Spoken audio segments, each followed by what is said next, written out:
Tayar yang paling great di kedai Wan Cina bukan SX2, bukan Potenza, bukan Yokohama, tetapi GT Radial SXR guys. So guys, hari ni Wan Cina nak review lagi satu tayar semi-stick daripada jenama GT Radial. Tetapi sebelum Wan Cina review tayar ni, Wan Cina nak korang tengok video ni sampai habis sebab Wan Cina akan bagi tahu harga dalam akhir video ini.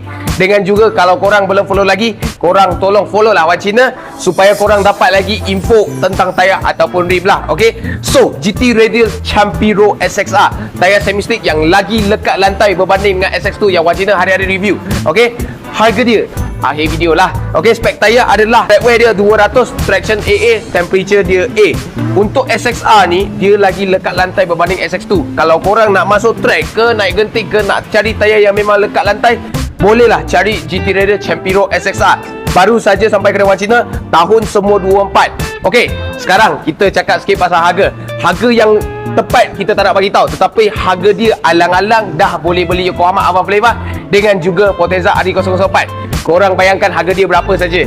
Kalau korang nak cari tayar ni, boleh datang cari dengan Wan Cina dekat kedai baru Wan Cina ni, dekat Seri Putra lah. Okey, kalau korang suka video kaya, tolong like, share dan komen ke bawah apa yang korang nak tengok sendiri. Macam biasa, cari rim atau tayar, cari Wan Cina. Thank you guys.